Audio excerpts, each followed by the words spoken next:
Amen. Amen. Nous prenons nos Bibles. Je ne lis pas les passages qu'on avait lus le dimanche passé. Mais c'est la continuité de la même prédication parce qu'on n'avait pas terminé. J'ajoute juste un autre passage. Et je rappelle ceux-là qui n'étaient pas là, que nous sommes dans la continuité de Genèse 39, verset 1. On avait sauté, on avait lu 17. On a sauté, on a lu 20.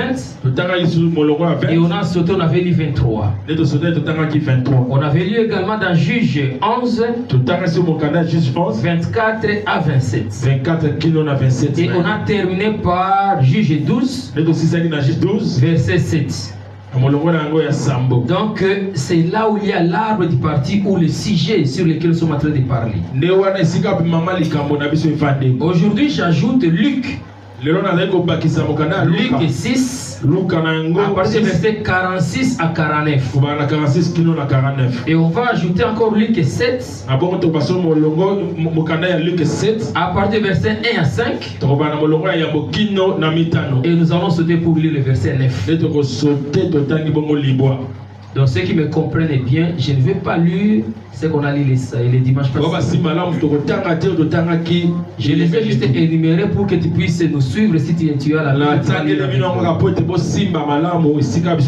J'ajoute juste les versets que je viens de citer aujourd'hui dans le livre de Luc. Je lis dans le nom de Jésus, Luc 6, verset 46. Pourquoi m'appelez-vous Seigneur, Seigneur?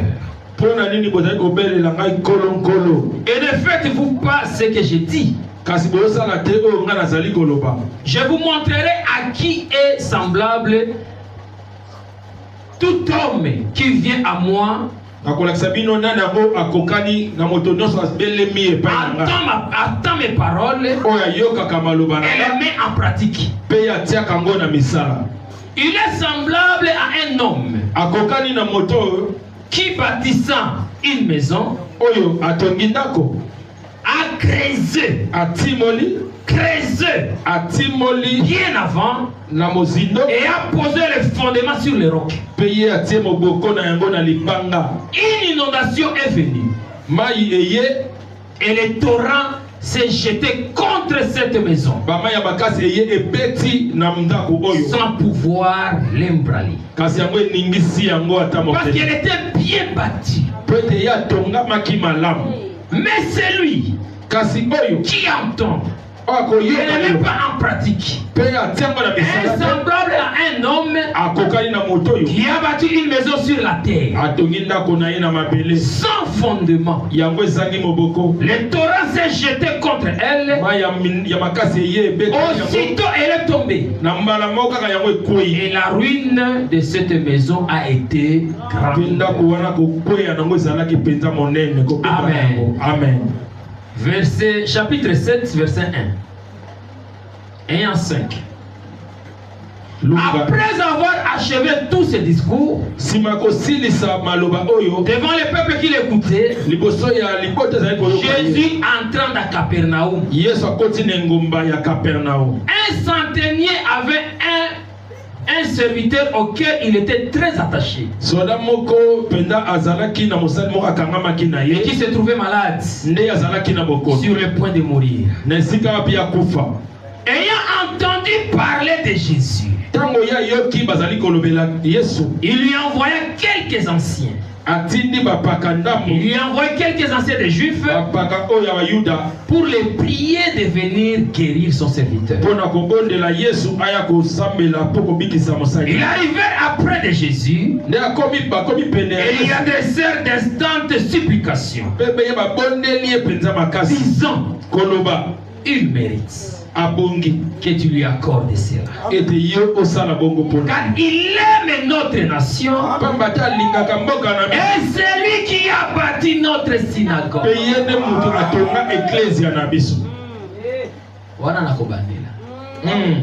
Il aime notre nation. Non, on commence. Il mérite. Il mérite Il mérite que tu lui accordes cela. Car il aime notre nation. Et celui qui a bâti notre synagogue. Amen. Oya comprendre makabona nzambe apambola. Amen. Nalobi oya comprendre nzambe apambola. Apambola ye. 9 verset 9 plutôt.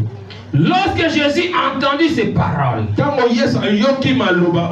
il admira les centeniers et se tourna vers la foule qui les suivait et dit, même en Israël, je n'ai pas trouvé une aussi grande foi. Nous allons nous asseoir. Nous inclinons nos têtes dans la présence du Seigneur. Père éternel, le Dieu de ma consécration, de mon appel, je ne parle pas de moi, mais je parle de toi. Je ne parle pas de ma vie, mais je parle de ta vie sur terre. Glorifié soit ton nom. Que je disparais, que toi tu apparais, afin de contrôler cet auditoire, de prendre le contrôle parfait de papa, de l'âme et de l'esprit, de tout celui qui est présent en ces lieux. Père, parle au cœur de ton enfant, parle au cœur de ta fille, parle au Père éternel, afin que ta parole redresse leur vie, afin que ta parole, Père éternel, fait grandir la foi. Que cette parole, Père éternel, soit semblable à un marteau qui brise le roc, soit semblable à une lampe qui éclaire la destinée de tout et chacun ici présent. Que les anges continue à sécuriser ces lieux et que cette prédication se passe au notre Dieu toujours et à jamais à ciel ouvert. C'est à ma qualité de roi et sacrificateur que je suis prié dans le nom de Jésus. Amen. Nous acclamons la parole de Dieu. Nous acclamons la parole de Dieu. Nous acclamons la parole de Dieu. Nous acclamons la parole de Dieu. Amen. Amen. Amen. Amen. Amen. Amen. Je suis en train également de saluer tous ceux-là qui nous suivent, même indifféremment au niveau de l'internet, YouTube. Partout là où ils sont dans le monde, que Dieu les bénisse. Nous sommes en train de parler sur le plan de Dieu. Le plan de Dieu et ses conséquences. Dimanche passé, on avait terriblement avancé. Ceux qui n'étaient pas là, ils peuvent que prendre note. On a terminé le premier point. On peut seulement achever et le premier point c'était tu dois consulter Dieu. Nous devons les consulter parce qu'il est l'architecte de notre vie. C'est lui qui a le plan de notre vie. C'est lui qui a le plan de notre destinée. C'est lui qui connaît ce qu'il nous faut. Ne pas les consulter, c'est une grande erreur. Ne pas les consulter, c'est échouer d'avance. Tous ceux qui veulent réussir doivent toujours en permanence consulter Dieu. Nous avons avancé sur le deuxième point. Tu dois aiguiser. Tu dois aiguiser. Donc aiguise-toi. Et tu dois croire en toi. Tu dois bien t'aiguiser. Et tu dois croire en toi. Je bénis Dieu pour la série de témoignages. Je bénis vraiment Dieu. Parce qu'il montre qu'il a le plan de notre vie. Ce que j'aime avec Dieu, si c'est lui qui dirige ta vie, si tu es en train de le suivre, si tu es en train de le consulter, mon frère et ma soeur, je donne ma tête à couper. Mon frère, ma soeur, si Dieu dirige ta vie, si tu marches dans son plan, même si celui qui t'a enfanté, c'est une grande sorcière ou un grand sorcier, il n'aura pas l'accès à ta vie. Enfanté par un sorcier, mais ce sorcier n'aura pas le pouvoir sur ta vie. Il t'a juste enfanté, mais il n'a pas le plan de ta vie. Je l'ai vu dans la vie d'Abraham. Son père était en train d'adorer le Dieu de Mésopotamie. Mais Abraham est choisi par Dieu. Il est enfanté par un grand magicien. Mais c'est le père de la foi. Il a accompli le plan divin. Il a marché dans le plan de Dieu. On a cherché à l'éliminer, mais il était le plus puissant. Et il battait tous les rois qui complotaient contre lui. C'est le cas pour toi. C'est le cas pour toi. Quelle que soit la naissance, quelle que soit la maman qui t'a mis au monde, quel que soit son travail, quel que soit le travail de ton père, ça ne peut pas falsifier le plan de Dieu. Ça ne peut pas stopper le plan de Dieu. Confie-toi à Dieu. Beaucoup de gens m'ont consulté. Et ils m'ont dit, pasteur, qu'est-ce que je peux faire encore? Je suis nécessaire cela. Je suis fruit de l'inceste. Je suis nécessaire cela. Regarde ce que mon père a fait. Regarde ce que ma mère a fait. Je lui ai dit, ta vie n'est pas la vie de ton père. Et ta naissance n'est pas un hasard. Et jusqu'à ce jour, ces gens-là continuent à œuvrer. D'autres sont déjà des grandes personnes. Des grandes personnes dans le pays. Mais dans les familles bizarres. Dans les naissances compliquées. On ne sait pas expliquer. Mais si l'éternel Dieu, c'est lui qui a le plan de ta vie, et tu es en train de le suivre, il dit ceci: si tu écoutes ma voix, tu mets cela en pratique, ta vie est fondée sur les rocs. Le fondement est solide. Et Paul plutôt nous a dit dans le livre de Corinthiens que personne ne vient poser autre fondement que ce fondement que j'ai posé. Jésus est notre fondement. Il est notre fondation. Que ta vie soit fondée sur Jésus. Que ta vie soit bâtie sur Jésus. Tu dois bien t'aiguiser. Tu dois bien te préparer. Tu feras l'objet des régimes. Tu feras l'objet des régimes. Tu feras l'objet de complots. Tu feras l'objet de plusieurs flèches lancées contre toi. Ça sera charnellement invisible. Mais toi, tu dois bien t'aiguiser. Tu dois bien t'aiguiser. Jephthé est né. Là, nous sommes dans le livre des Juges. Jephthé est né. Il est né. Il a grandi dans une maison par un père riche. Il ne manquait de rien. Je le sais comment. On a chassé Jephthé pour lui dire que tu ne mérites pas d'hériter avec eux. Cela prouve qu'il avait l'héritage. Donc leur vie était aisée. Leur vie était équilibrée. Il ne manquait de rien. Mais on a dit, toi tu n'as pas droit au chapeau. On l'a chassé. On l'a chassé loin de leur famille. Lui qui mangeait sur la table, il s'est trouvé en train de manger par terre. Là où il était parti, il n'a pas la famille. Il n'a pas la maison. Le plan de Dieu est difficile à comprendre.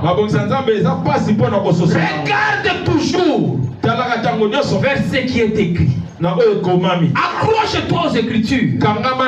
Tu auras ta vie sauve. Parce que les Écritures ne mentiront jamais. Ce n'est pas un homme pour mentir. Jephthé est jeté. Jephthé est abandonné. Il se trouve avec les gens de rien du tout.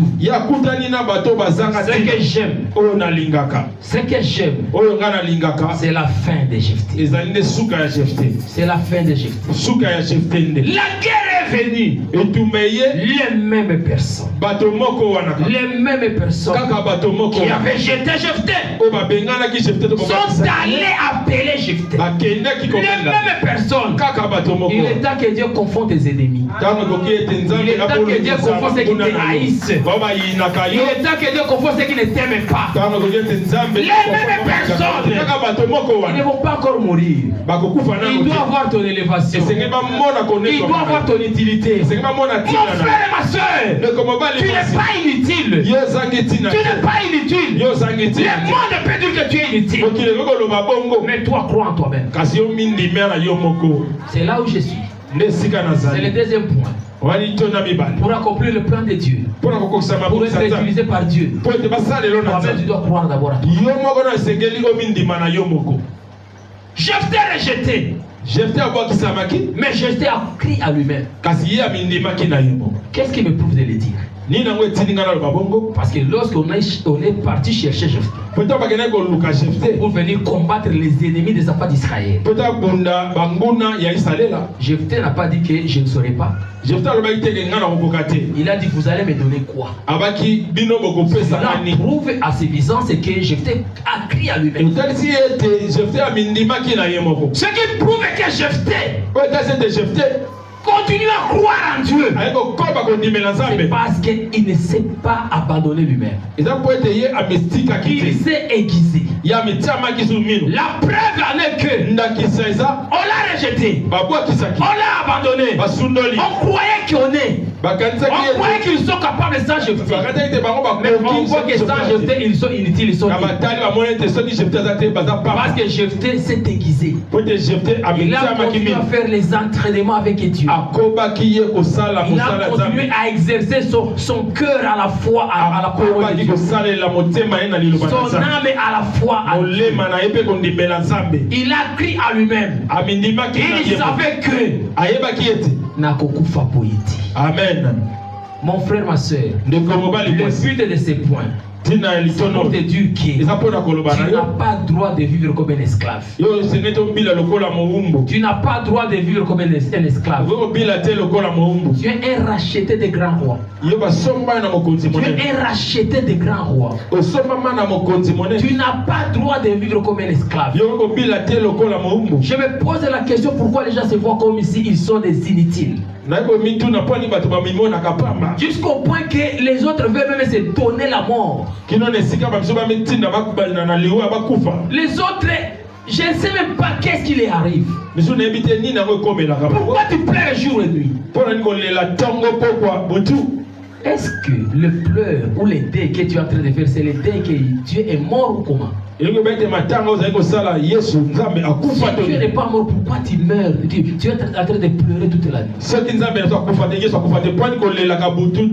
Cette parole est valable à qui? Mon rédempteur se lève toujours les derniers. Cette parole est valable à qui? Est-ce que cette parole est valable aux païens? Et cette parole est valable pour une catégorie et non toi? Et cette parole est valable seulement aux anges. Mon rédempteur est vivant. C'est pour dire que je ferai les deuils si mon rédempteur meurt. Si mon appui meurt. Si mon appui meurt. C'est lui mon appui. C'est lui ma force. Il est vivant.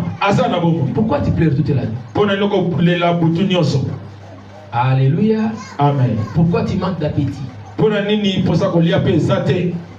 Pourquoi tu manques d'appétit? Partout là où tu seras. Frère, ma soeur, tu as un Dieu puissant. Tu as un Dieu puissant. Quand je garde la vie des oiseaux, je vois les hirondelles sont incapables de prendre une graine, même sa combi à l'osso. Mais il est en train de chanter chaque matin. Chaque matin, Boumaya loso, moko. Si tu as un voyage, cela veut dire que Ata sali effort toute la journée. Ça combien à sauter la provision. Rien du tout. Mais il chante chaque matin. Kasi tongo nyoso Mais toi tu pleures chaque jour. Kasi yo tongo nyoso lelaka. Qui t'a créé? Nani akela yo? Tu crois à qui? Yo ndimela nani? Nous qui sommes ici, nous sommes les enfants de Dieu. Nous qui sommes ici, nous sommes pris en charge par Dieu lui-même. Nous qui sommes ici, nous sommes dans le plan divin de Dieu. Ce plan semble être compliqué. Mon frère, Dieu ne t'a pas choisi au hasard. C'est que j'aime avec Dieu. Quand je vois la manière dont il a choisi les 12 disciples, il a choisi les 12. Il a dit en lui-même, c'est avec ces 12 ici que je vais sauver le monde. 12. Dans ces 12 ici, il y a ce que toi tu dépasses même en apparence. Il y a ce que toi tu dépasses même en intelligence, en termes de diplôme. Dans ces 12 ici, il y a ce que toi tu dépasses en termes de la vie sociale. Dans ces 12 ici, il n'y a pas que des professionnels.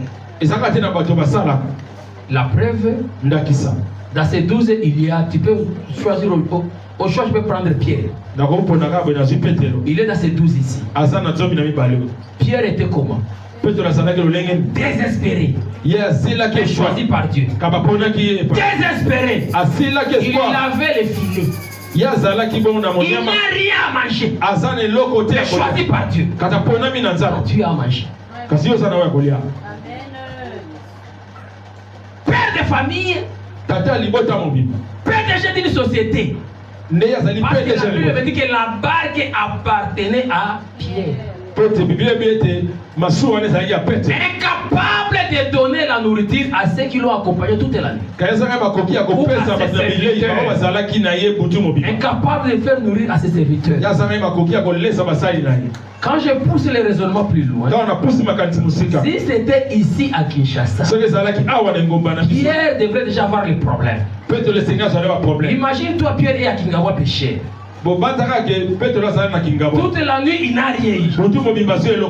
Mais il a dit à ces gens, accompagne-moi la nuit, le matin, chacun de vous aura $10, $10. Kingawa péché. Est-ce que vous connaissez Kingawa péché? Kingawa péché. Et le matin, il n'a rien. Le premier va prendre d'abord la bouteille et les casser.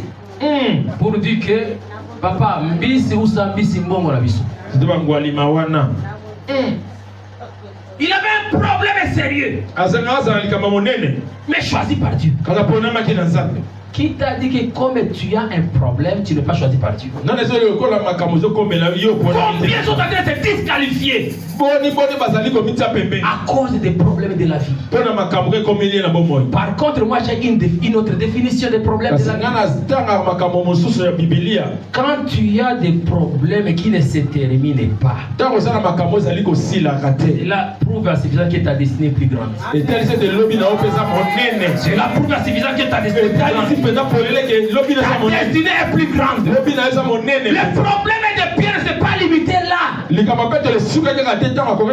ne croyait même pas en lui-même. Même si tu me regardes, moi je te dis qu'il ne croyait même pas en lui-même.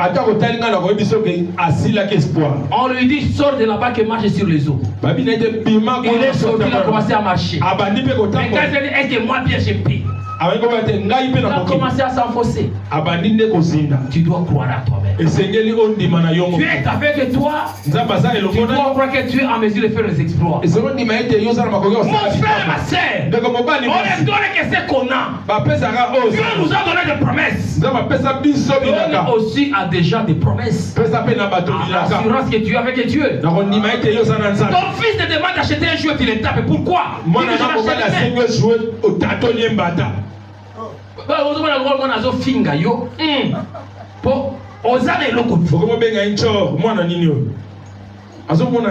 Comme toi tu as des promesses, on ne donne que ce qu'on a.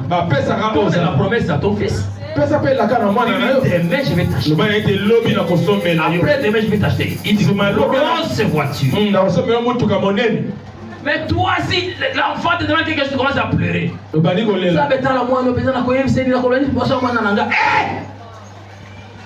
Mon frère, est-ce que tu es vraiment racheté de Dieu?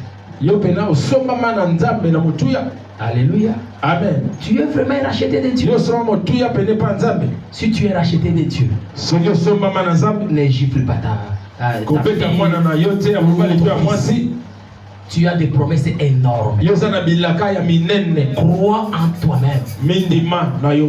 Pierre était peureux. Combien de fois il a nié Jésus? Je te montre cette chaîne-là pour te montrer que des problèmes peuvent être interminables. Mais ce que Dieu veut, ce que Dieu veut, que tu puisses déguiser en fait d'exécuter son plan. Ça va prendre le temps que ça prendra. Et c'est à Pierre qu'on va laisser la clé. C'est à Pierre qu'on va laisser la clé. Ça va prendre le temps que ça prendra. Mais c'est toi qui vas sortir la famille dans cette situation. C'est toi qui vas sortir ta génération dans cette situation. Si aujourd'hui tu te voyais inutile, moi je te dis que tu es utile. Il est temps que tu crois en toi. Il est temps que tu crois en toi. Tu sais la promesse de Dieu. On va très loin. Tu nous fais tarder. Yo des pilotes ya masuwa oyo comme biso. Oh. Yo des pilotes ya poepo oyo comme biso. Tu nous fais tarder. Regarde ton frère et ta soeur. Est-ce que ce n'est pas toi qui nous fais tarder? Amen. Amen. Réputation dans la maille présidence de la République et kaka papa wana. Amen. Il y a eu Kolamba. Au service traiteur moko eza atana maluku ya bakotina mutuka. Siko soki bokile kati za utile mais inutile mais lole kati za utile. Yanga ni nakati. Avantage kuta monene. On a jeté mais lole biki za utile. Bitumba ye bakanisi bakola mtu za utile papa. Mbongo buna bitumbati. Rien du tout. Yo ndika ulukao batu ya mbongo bayeba yo. Mbongo buna bitumbati. Na tango bitumba batu ya mbongo baokima. Baza ba premier kozo ba pirogue moto. Bango nzo bafani côté ya beach, côté ya Gombe pour te maïsa. Na moi tennis wana. S'il y a des grands péreux sont des riches. Oui. Babanga walika. Ataka likale kweka likolo to. Baye. Alléluia. Amen. Attends, tu seras riche. Mais riche et stable. Riche et bâti sur le roc. Riche et bâti sur le roc. Riche et jamais. Alléluia. Amen. Alléluia. Amen. Aiguise-toi. Yo mitamin. Yaya, pona yebake écoute bien. Tala moninga. Tala za pebina. Botala nana. Tala na kubotala nana. On va dire sourire na sepeli. Alléluia. Amen. Et qui te ose par la parole. Na liloba kaka yo mi par la parole. Na liloba. Par la parole tu seras utile et très utile dans les cieux. Na liloba ogozala motuya monene kina likolo. Les anges Bangelo sera là où tu es. L'Éternel Dieu Tout-Puissant compte sur toi. Et au moment opportun, c'est toi. C'est toi. C'est toi. Et c'est toi. Celui qui a gardé la parole. Même les femmes. Celui qui a gardé la parole. Quel exemple à moi si? Yaya, ange azokita. Ange akiti. Akeka oyo agataka parole, oyo atiaka na pratique, oyo atabla na kubanga nzambe. À cette époque, c'était Marie.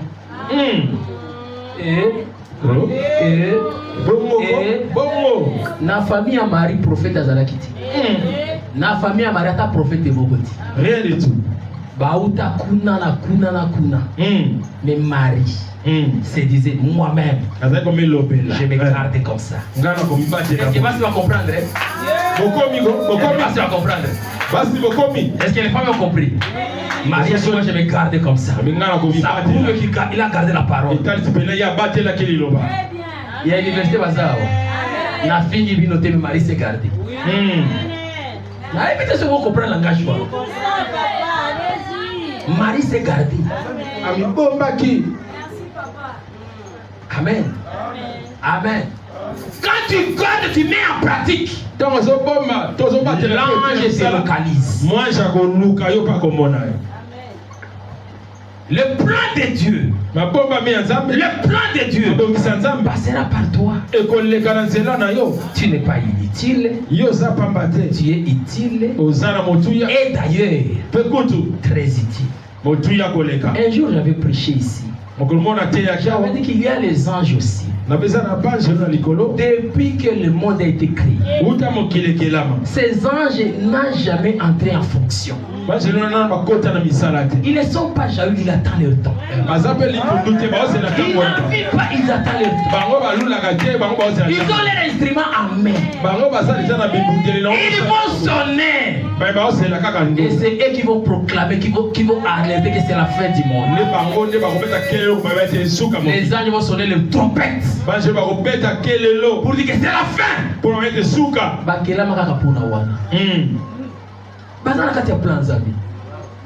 Amen. Amen. Amen. Amen. Je t'ai dit dimanche passé et je t'ai redit encore aujourd'hui.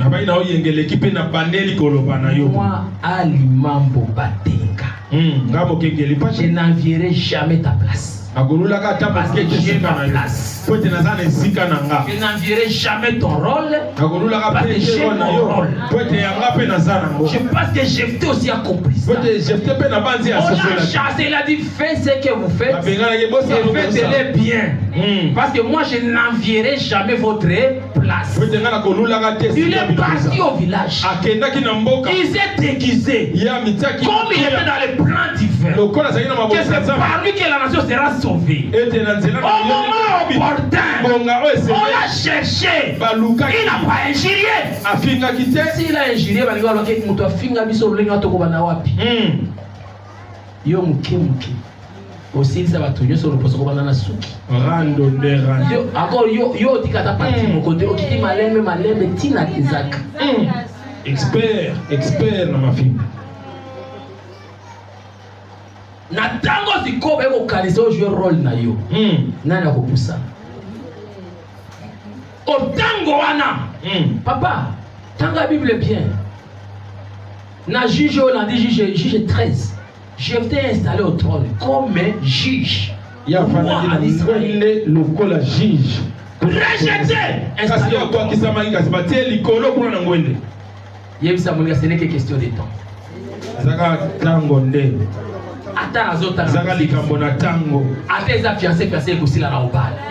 Ce n'est que question de temps. Si tu comprends ça, ta vie est sauvée.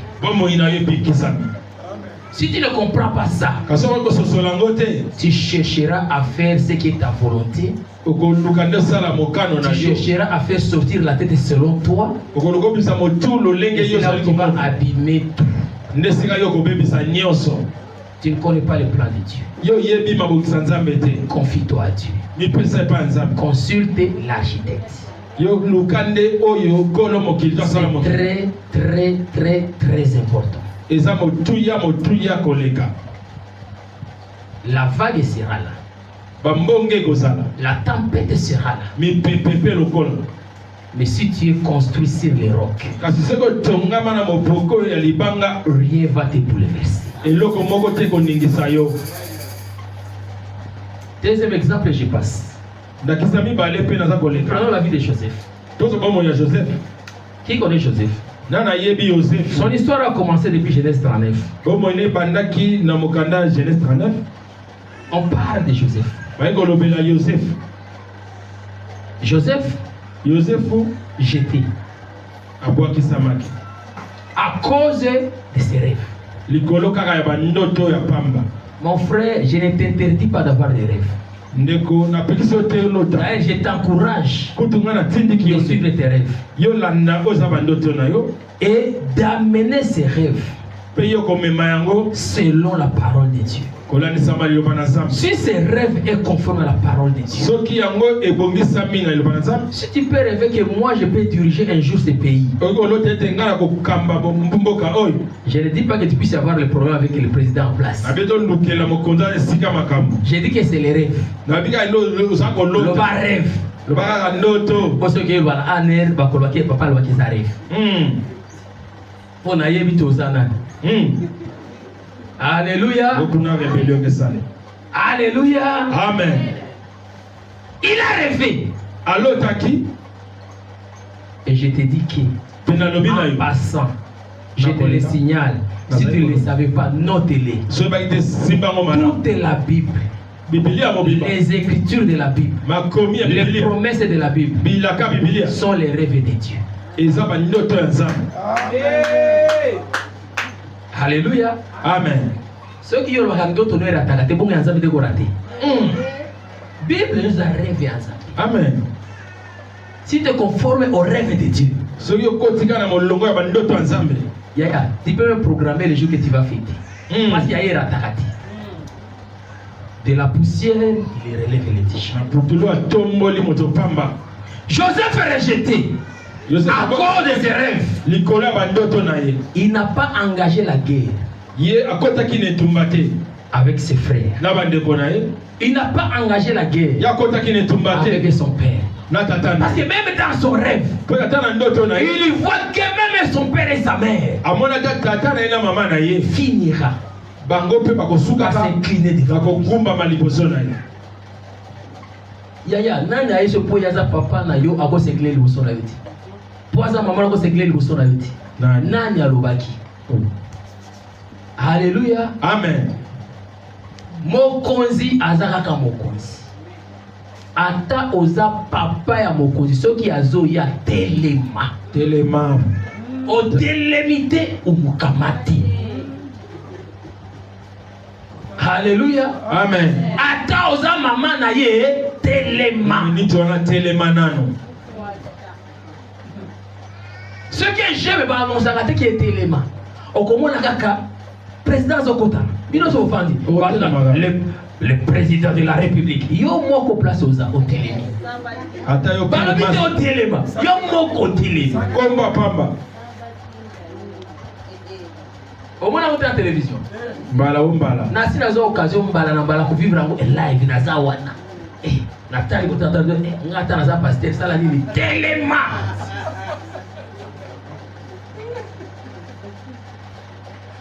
Toute autorité vient de Dieu. Amen.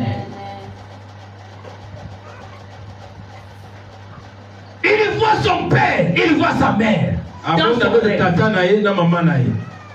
s'est incliné devant lui. Rejeté.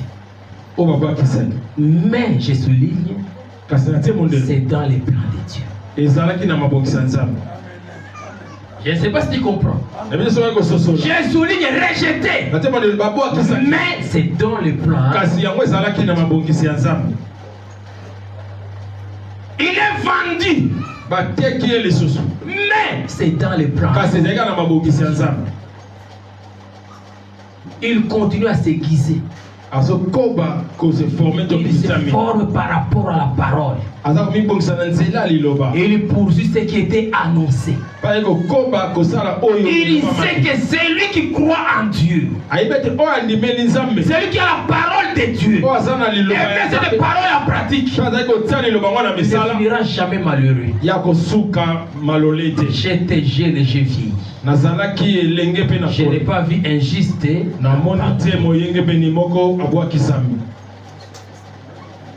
Celui qui parle là-bas était déjà là. Il se confie à la parole. Il se trouve dans la maison de Potiphar. Il y a tout. Mais il se conforme par rapport à la parole.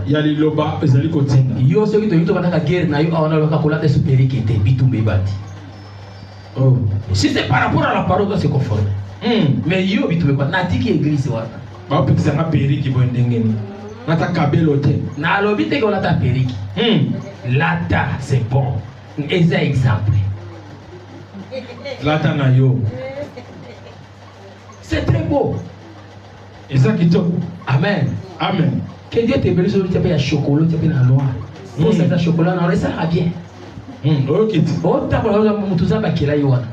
C'est très beau.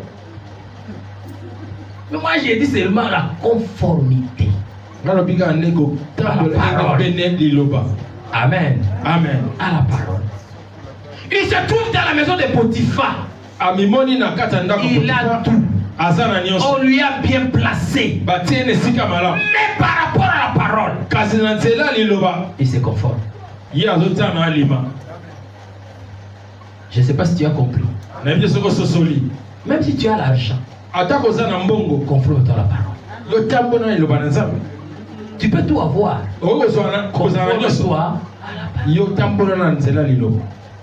Et belé baza so de tout les amis pour na wakina wa riche test o sur combien riche lobby akotambola likolo abatu abata kotandaka bato ba kenga jamais otambola sur magana abata kotambola ngadi likolo abatu pona za na mbongo nanga otie mutu na tie $10 algo sanga na wana 100 aotambola likolo abatu mbongo na iti. Et quand je ne pas conforme à la parole, Dieu te laisse d'abord comme ça. Il connaît l'état de ton âme. Il te brise. Mais ceux qui sont conformes à la parole sont déjà utilisables. Alléluia. Amen. Tu es toujours utile. Garde la parole. Tu seras utilisé par Dieu. Et on parlera de toi. Il se trouve en prison. Il ne déteste pas. Parce qu'il est dans le plan de Dieu. Il saisit seulement son rêve. Yaya, Osana a raison. N'a pas si autorité. C'est normal qu'il peut arriver que tu doutes. Mais la prédication que je donne aujourd'hui, c'est pour élaguer, enlever, anéantir, effacer, enlever, écraser le doute dans ta vie. Bien aimé, il est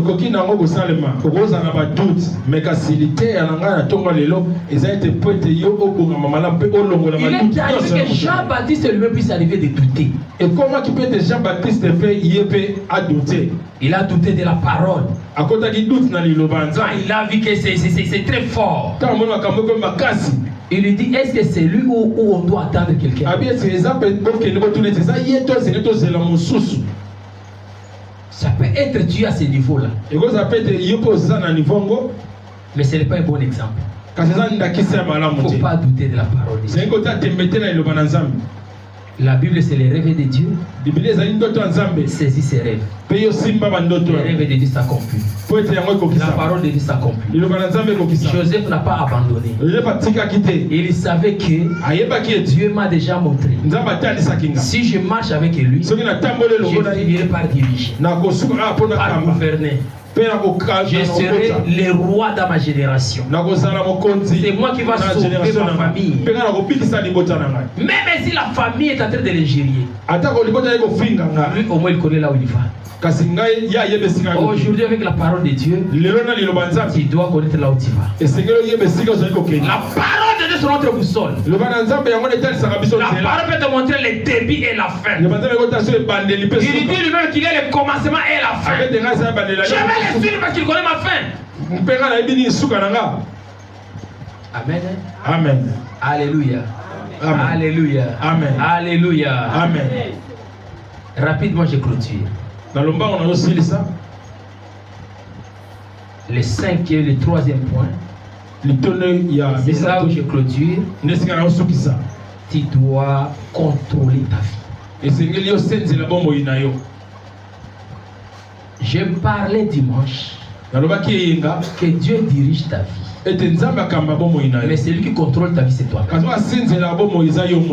Il n'est pas dictateur. Amen. Amen. Il n'est pas dictateur. Dictateur. Voilà pourquoi tu te permets de regarder la télé même jusqu'à 4 heures, c'est toi. Tu peux te permettre de faire ce que tu veux jusqu'à X temps, c'est toi. Mais Dieu est en train de diriger. Il te dit si tu fais ça et ça et ça, voilà l'orientation que je te donne. Mais comme toi-même tu es contrôleur de ta vie, tu fais autre chose. Tu ne peux pas arriver à exécuter parfaitement le plan de Dieu si tu n'arrives pas à contrôler ta vie. Contrôle ta vie par rapport à la parole. Contrôle ta vie par rapport à la parole de Dieu. Est-ce que ce que je fais là, c'est conforme à la parole? Ce que je suis en train de faire, c'est conforme à la parole. En d'autres termes, tu dois être un grand douanier de ta vie. Même au niveau de tes systèmes de pensée, sois un véritable douanier. Les principes chers des douaniers, c'est la conformité de la matière. Est-ce que biloko o nazolinga ekota na mboka ezoleka douane eza conforme? Est-ce que kobeli sabatute? Est-ce que eza expiré? Alléluia. Amen. Ata yonde nano kena manduki na dola kufika elikate po ekoboma batu. Oui. Yo ndenge ni nozotika manduki eleka na pensée na yo. Biloko ko détruire pensée na yo. Biloko détruire cerveau ko détruire vie na yo. Comment ozoni même penser et passer na kati ya vie na yo. Et tu te vois à l'aise dans ça. Et tu vas chercher les sorciers. OK, puis obio bandoki. Comme la jamba, nzambe alobio me la jamba. Okolo dans la Bible que nzambe apekisi jamba te, d'ailleurs balobi jamba te, bapekisi yango te. Mais oui, tu es le contrôle de ta vie. Tout est utile, et tout est permis, mais tout n'est pas utile. Alléluia. Amen. Mais la jamba non de yolingi. Lobby, tu as la différence. Ngana lekina Mercedes yo ofani likolo a foule. Au sens ma foule je suis quartier ofani likolo. Likolo mon show. Vi oponi yango wana. Yanga na pona ki yango la lekina Mercedes. Alléluia. Amen. Na mwana mutu moso alati pantalon na mutu chemise akanya na makolo. Amo vivre l'inverse. C'est la l'envers. Mutu ça les sous. Et comme il tibia. Tu as laissé quoi entrer dans ta vie? C'est pareil par rapport au choix que tu fais dans ta vie. Quel est le choix que tu opères? Que Dieu nous aide. Que Dieu nous aide. C'est que moi je te dis, le plan de Dieu est en train d'être exécuté. Et tu fais partie du plan de Dieu. Tu fais partie du choix de Dieu. C'est avec toi qu'on parlera de la gloire de Dieu. Ton futur est dans le plan de Dieu. Ton passé était dans le plan de Dieu. Mais c'est en toi de te conformer à la parole. La Bible dit que beaucoup ont raté l'élévation. Ils n'ont pas compris le plan de Dieu. Ne te venge pas. Lis la parole de Dieu. Confronte la parole de Dieu. Laisse Dieu exécuter son plan dans ta vie. Et tous tes rêves deviendront une réalité. Tu saisiras les rêves comme Joseph. Tu saisiras les rêves comme Joseph. Tu seras élevé. On parlera de toi. Après notre élévation, on parlera de VGM. Bien sûr.